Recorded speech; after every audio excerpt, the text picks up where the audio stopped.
तो देखो हमारा पहला प्लेन दिया हुआ था, तो हमने पहले प्लेन का इक्वेशन को स्केलर फॉर्म में बदला, फिर दूसरे प्लेन के इक्वेशन को स्केलर फॉर्म में बदला। इन दोनों के इंटरसेक्शन से हमारा प्लेन पास कर रहा था, जिसको हम पी मान लिए। अब हमारे प्लेन का इक्वेशन क्या होगा? तो हमारा प्लेन पी है जो दो प्लेन यानी P1 और P2 के इंटरसेक्शन से पास कर रहा है, तो इक्वेशन ये होता है। ये हमारा इक्वेशन ऑफ प्लेन आया। दोनों की वैल्यू बुक किए P1 और P2 की, और एक्स वाई जेड के टर्म को एक जगह कर दिए। अब अकॉर्डिंग टू क्वेश्चन के हिसाब से कह रहा है कि जो हमारा प्लेन है, यानी जो हमारा प्लेन है, तो हमारा प्लेन तो ये है जिसको हम P बोल रहे थे, ये हमारा प्लेन है। इस प्लेन की दूरी कहां से? इस प्लेन की परपेंडिकुलर दूरी एक्स वाई जेड, परपेंडिकुलर दूरी इस प्लेन की फ्रॉम ओरिजिन, कहां से? ओरिजिन से इस प्लेन की परपेंडिकुलर दूरी दे रखी है 1 यूनिट। तो ओरिजिन से इस प्लेन का दूरी यानी OM, ओरिजिन का कोऑर्डिनेट कितना हो गया? 0 0 0। तो according to question, perpendicular distance from origin, perpendicular distance from origin, तो OM दूरी। तो प्लेन में हम x की जगह 0 रखेंगे, y की जगह 0 और z की जगह 0। तो कितना आ जाएगा? 2 + 3 लेमडा। याद करो कोऑर्डिनेट जो दिया रहता था वो x y z की जगह रखते थे ना, into 0 + 4 lambda into 0 + 12 mod 1 divided by ABC। तो ये हमारा A है, ये B है और ये C है। तो √A² B² C²। A² मतलब 2 + 3 लेमडा का स्क्वायर, B² मतलब 6 - लेमडा का स्क्वायर, और C² मतलब 4 लेमडा का स्क्वायर। और OM दूरी 1 है कि नहीं है? जल्दी बोलो।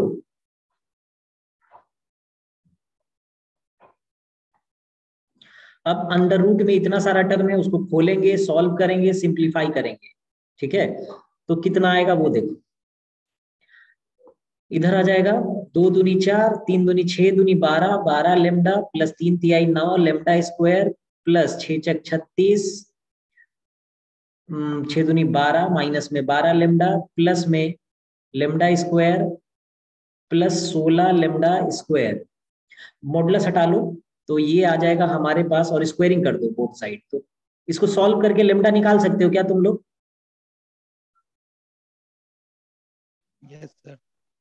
लेमडा निकाल लेना, इसको सॉल्व करके क्रॉस मल्टीप्लाई कर देना, ये उधर चला जाएगा, इधर 12 बचेगा। इधर रूट में आ गया, आपको कितना आ जाएगा? 9 और 16, 16 9 25, 25 लेमडा स्क्वायर। और लेमडा के साथ कौन कौन है? 12, 12 कट जाएगा ये दोनों, ये 12 लेमडा, ये 12 लेमडा कैंसिल आउट हो जाएगा, बचेगा आपको नहीं 26 लेमडा आता ना, 26 लेमडा आता, क्योंकि एक लेमडा स्क्वायर यहाँ भी तो है। तो 12 25, अब लेमडा वाला टर्म ढूंढो। तो बिन लेमडा का टर्म तो कोई नहीं है, और 36 और 4 40, बस 40 आएगा। बराबर में 12, स्क्वायरिंग कर लेना, स्क्वायरिंग बोथ साइड। यहाँ पे आते हैं फिर स्क्वायरिंग बोथ साइड, दोनों साइड स्क्वायरिंग करोगे तो ये आ जाएगा 26 लेमडा स्क्वायर + 40 = 144। तो 26 लेमडा स्क्वायर = 144 में 40 गया तो 104, लेमडा स्क्वायर = 104/26 कट रहा है जी। ये कट जाएगा 2 बार, 4 टाइम्स में, है ना। Lambda square = 4, lambda = +- 2। लेमडा की वैल्यू कितनी आ गई?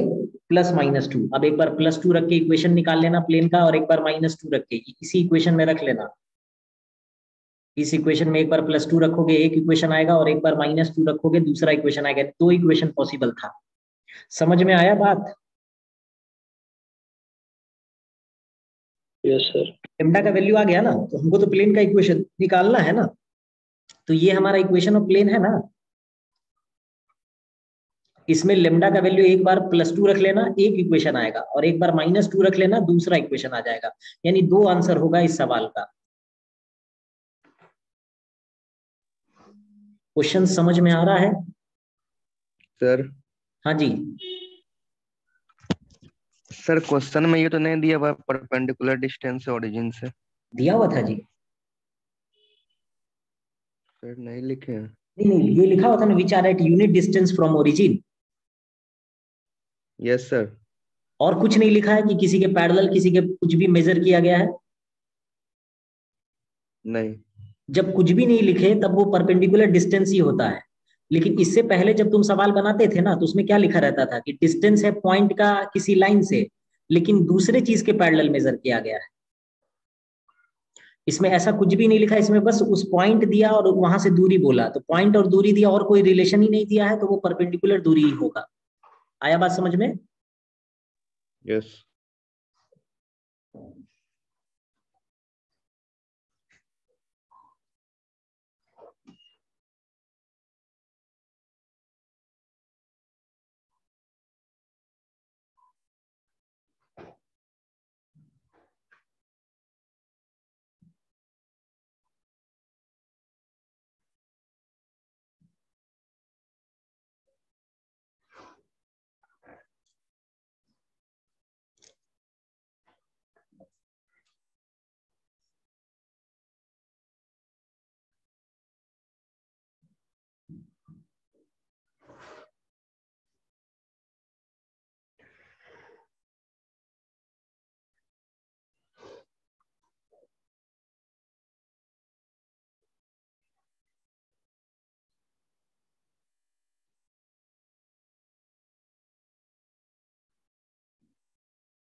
लिख लोगे तो बताओगे। अभी इक्वेशन ऑफ प्लेन निकालना भी है, अभी निकला नहीं है, तो हम यहीं पे निकालते हैं, ठीक है? थोड़ा सा डायग्राम का जगह लेकर के हम लोग निकालते हैं। डायग्राम वगैरह बना लिए हो? डायग्राम सब लोग बना लिए हो ना? Yes sir. यस, तो यहाँ पे हम थोड़ा जगह लेते हैं, स्पेस लेते हैं। चलो, फिर दूसरे कलर से लेते हैं स्पेस। अब यहाँ पर हम लोग प्लेन का इक्वेशन निकालने जा रहे हैं।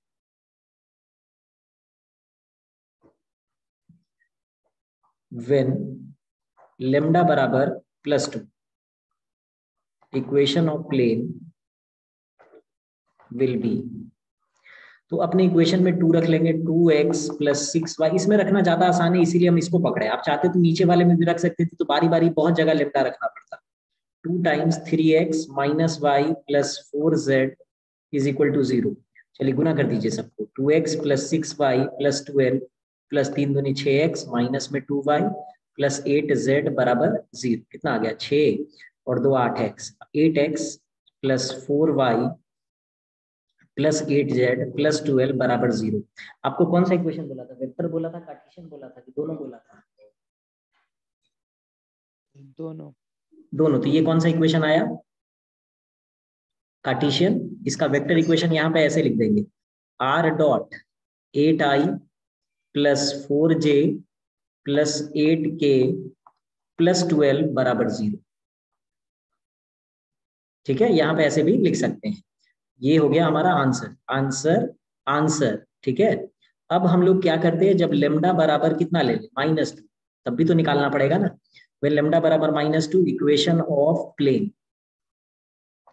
क्या आ गया इक्वेशन ऑफ प्लेन? अब आ जाएगा 2x + 6y + 12 -2 × 3x - y + 4z = 0। यहाँ से हम लोग सॉल्व करके निकालते हैं कितना कितना आ जाएगा।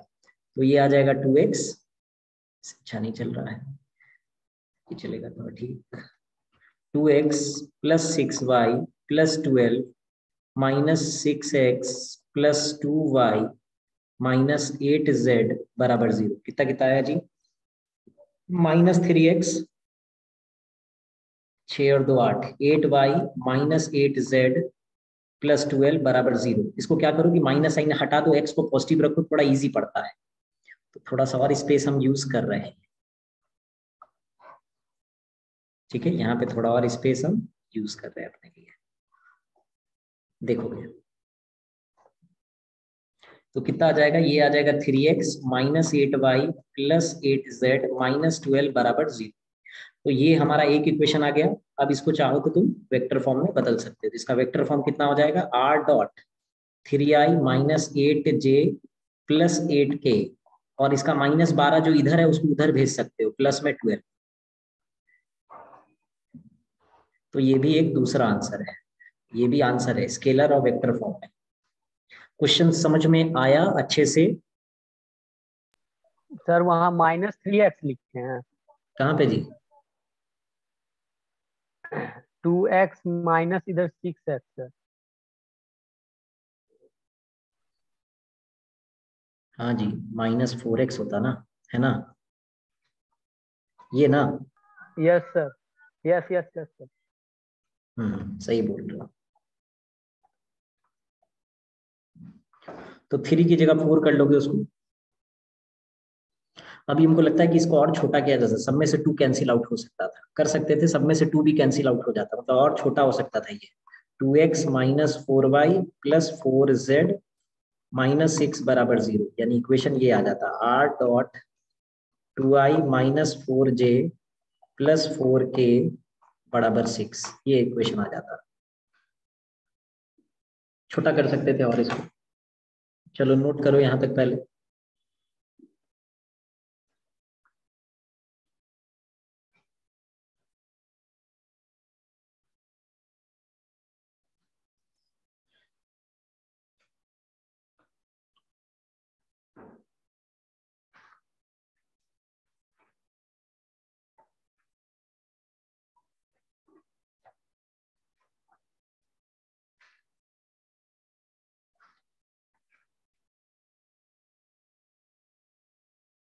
प्लेन में पॉइंट का इमेज निकालना सिखा चुके हैं?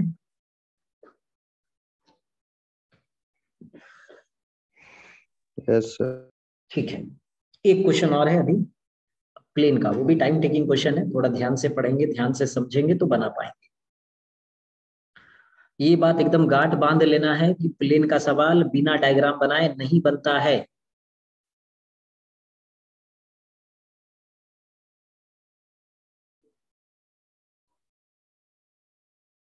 यहां तक लिख लिए सब लोग?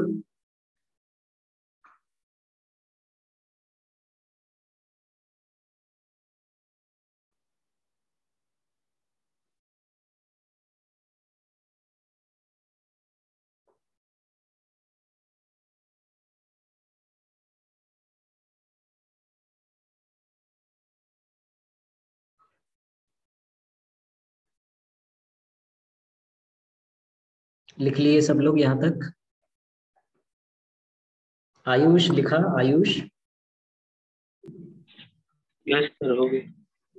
हो गया। धनराज? धनराज हो गया?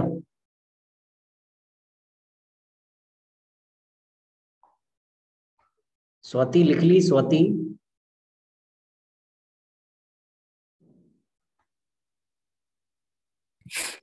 No sir. लिख लेना तो बताना स्वाति, लिख लेना तो बताना। अंजलि लिख ली? Yes sir. Done sir. चलिए आगे बढ़ते हैं। अब अगले क्वेश्चन पे मूव कर रहे हैं लोग।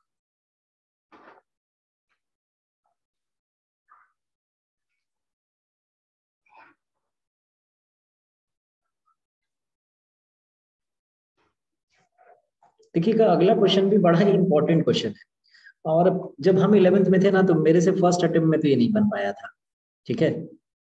जब हम क्लास 12th में थे तो मेरे से फर्स्ट अटेम्प्ट में ये क्वेश्चन नहीं बना था, क्योंकि उस समय उतना ज्यादा मतलब इमेजिनेशन कर पाना एज मतलब तुरंत बहुत कम प्रैक्टिस के साथ बहुत मुश्किल होता था, ठीक है। तो ये क्वेश्चन उस समय मतलब पूरे प्लेन से ही अकेलौता क्वेश्चन था जो उस समय बना नहीं था। एग्जाम में यही क्वेश्चन आया था, स्कूल एग्जाम में। A variable plane is at a constant distance is at a constant distance 4p from the origin, 4p from the origin, and meets the coordinate axis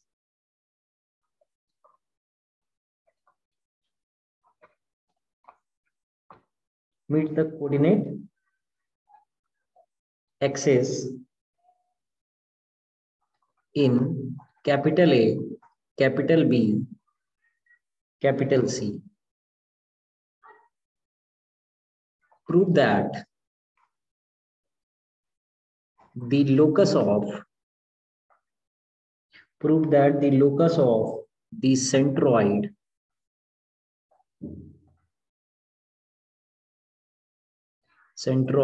of the tetrahedron OABC is 1 by x square plus 1 by y square plus 1 by z square is equal to 1 by p square. यही question है। Question बड़ा ही आराम से बनाने वाला है। Question कह रहा है कि एक वेरिएबल प्लेन है जो कि एक कांस्टेंट दूरी 4p पे है फ्रॉम ओरिजिन। डिस्टेंस दिया है 4p फ्रॉम ओरिजिन, इस और कुछ भी नहीं बोला है, मतलब वो परपेंडिकुलर डिस्टेंस है ओरिजिन से, यानी ये जो दूरी 4p दे रखा है फ्रॉम ओरिजिन वो परपेंडिकुलर दूरी है। Meets the coordinate axis in A B C, A B और कहाँ पे मिल रहा है, सी पर मिल रहा है। तो प्रूव करना है कि जो लोकस बनेगा centroid of the tetrahedron O A B C को मिलाने से वो इतना आएगा उसका इक्वेशन, सेंट्रॉइड के इक्वेशन इसको सेटिस्फाई करेंगे। ठीक है, देखते हैं हमारा प्लेन कैसा है पहले। तो हमारे पास क्या क्या है, हमारे पास सबसे पहले एक्स एक्सिस है। थोड़ा सा एक्सिस को बगल में शिफ्ट कर लेते हैं, यहां कर लेते हैं, इसको मिटाते हैं।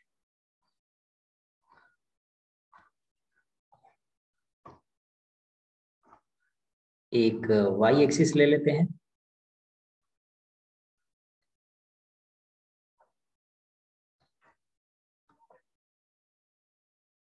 और एक जेड एक्सिस ले लेते हैं।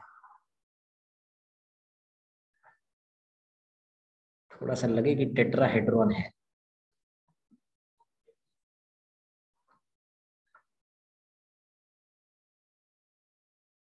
चलिए, अब हम लोग एक प्लेन बना रहे हैं।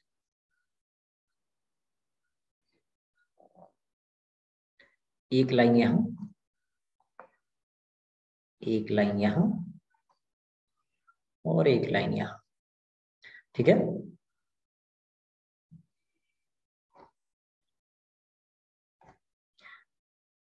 ये हमारा रिस्पेक्टिव एक्सिस है,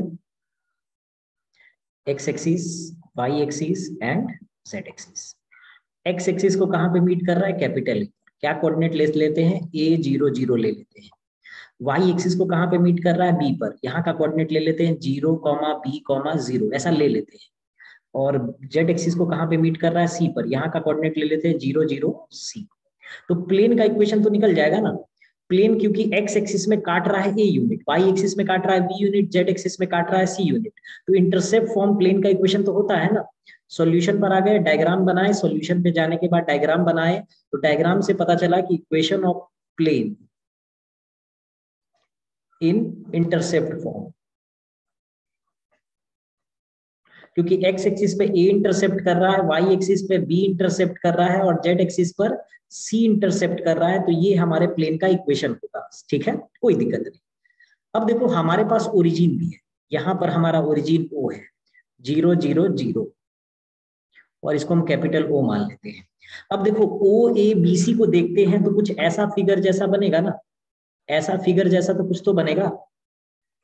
समझ रहे बात, ये टेट्राहेड्रन है ना, है कि नहीं ये टेट्राहेड्रॉन? यस समझ रहे हो मैं? हाँ, तो अब ये टेट्राहेड्रॉन है और हमसे कह रहा है prove that the locus of the centroid of the tetrahedron OABC is इतना। तो सबसे पहले टेट्राहेड्रॉन का सेंट्रॉइड कहीं पर आएगा, मान लो सेंट्रॉइड यहां पर आएगा सी हमारा टेट्राहेड्रॉन का सेंट्रॉइड है। समझ रहे हो? तो सी का कोऑर्डिनेट कैसे निकलेगा? लेट सेंट्रॉइड of tetrahedron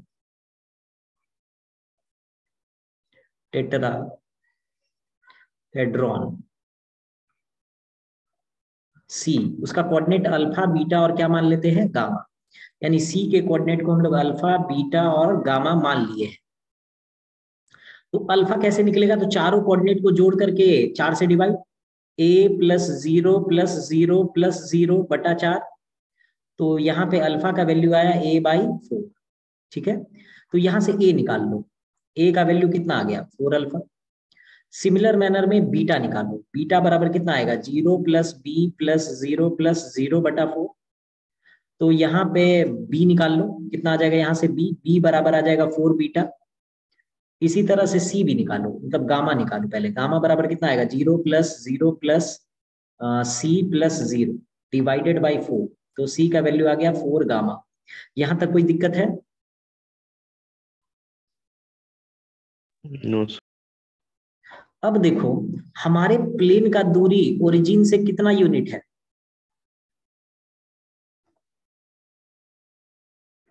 हमारे प्लेन का दूरी ओरिजिन से कितना यूनिट है? 4p। 4p। हाँ, तो हम लोग इस बात का भी यूज करेंगे अभी। ठीक है,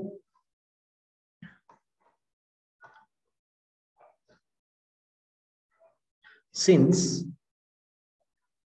plane is at a 4p distance from origin। Origin से 4p डिस्टेंस है, तो ओरिजिन से प्लेन की दूरी कुछ होगी 4p। उसको कुछ नाम दे दे हम, चलिए ना, ओरिजिन से प्लेन का दूरी को d नाम देते हैं, d डिस्टेंस। क्योंकि सब चीज को बार बार लिखेंगे, डायग्राम पे दिखाएंगे तो हो सकता है गलत लिखने में गलत कर दे। तो ओरिजिन से दूरी निकाल रहे हैं, तो प्लेन तो हमारा ये है ना। अब इसकी दूरी निकालनी ओरिजिन से, तो x coordinate 0, y coordinate 0, z coordinate 0, मतलब 0/a plus 0/b plus 0/c -1, ऐसा होगा ना। थोड़ा इसको अलग बड़ा करके लिखते हैं, नहीं तो तुम लोग कंफ्यूज हो जाओगे। चलिए थोड़ा सा और थोड़ा लार्ज करके लिखते हैं। तो जो हमारा d दूरी आने वाला है, d दूरी will be 0/a plus 0/b plus 0/c -1। ऐसे ही होता है ना, सब एक तरफ लाते हैं, फिर रूट में जो x के साथ लगा होता है उसको रूट में स्क्वायर करते हैं।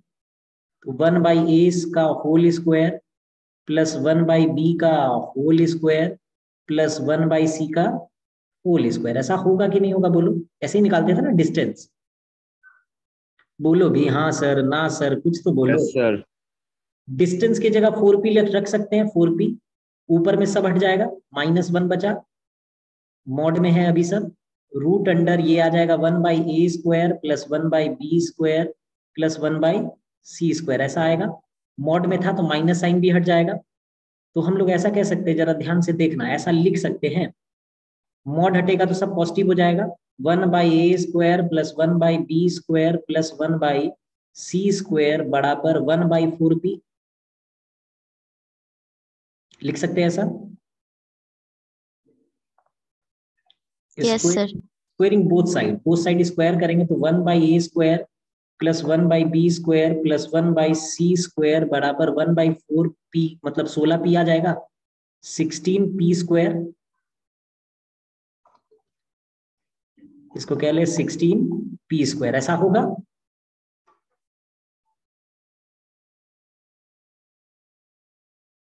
अब जल्दी बोलो, हाँ सर, ना सर, कुछ तो बोलो। Yes sir. Yes sir. इसके बाद हम लोग यहाँ पे आ रहे हैं, यहाँ पे बनाएंगे।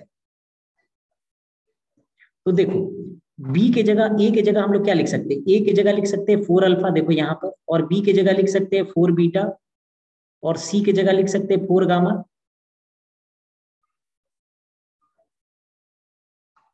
तो 1/a मतलब हो गया 4 अल्फा मतलब 16 अल्फा स्क्वायर, b के जगह हो गया 16 बीटा स्क्वायर, और c के जगह हो गया प्लस का साइन 16 गामा स्क्वायर हो गया, बराबर में 1/16 पी स्क्वायर हो गया।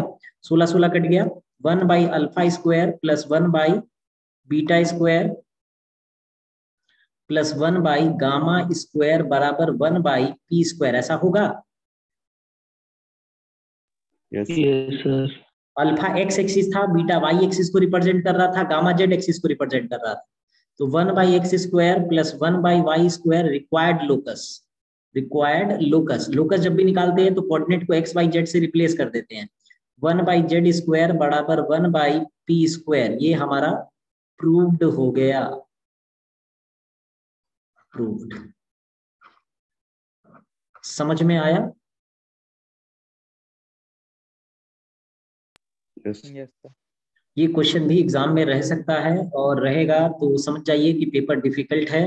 नॉर्मल तो बात ही छोड़ दीजिए, नॉर्मल बच्चा तो ये क्वेश्चन देख करके आधा लाइन भी नहीं लिख सकता है। जिनकी प्रैक्टिस नहीं है वो नहीं बना सकते ये सब क्वेश्चन। तो आपको इन सब क्वेश्चंस पर प्रैक्टिस रखना है, जो आज के क्लास में हम लोग डिस्कस किए हैं। RS अग्रवाल किताब पूरा बनाना है, प्लेन का लमसम जितने तरीके का सवाल हो सकता था हम डिस्कस कर दिए हैं। आप बनाइए प्लेन को, अपने RS अग्रवाल की किताब से पूरा प्लेन बनाए। RS अग्रवाल में भी बहुत अच्छा प्लेन का क्वेश्चंस दे रखा है। पहले एग्जाम्पल प्रॉब्लम बनाइएगा, फिर एक्सरसाइज पे आइएगा। प्लेन पूरा होमवर्क हो गया आप लोगों के लिए।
हो गया क्या?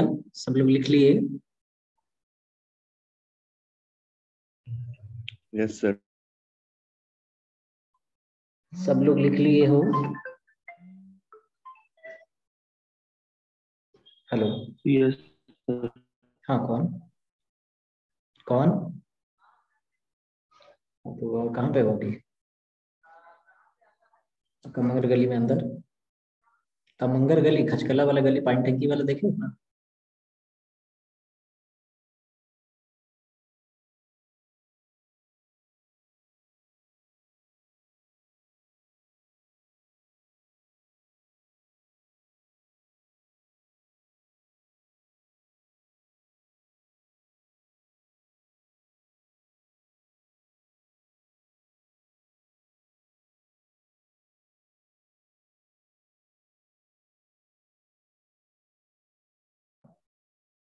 हो गया नोट सबका? Yes sir. देखो अब कोई नया क्वेश्चन तो नहीं बना पाएंगे, तो क्लास यहीं पे हम लोग क्लोज कर रहे हैं। बाकी आप लोग होमवर्क बना करके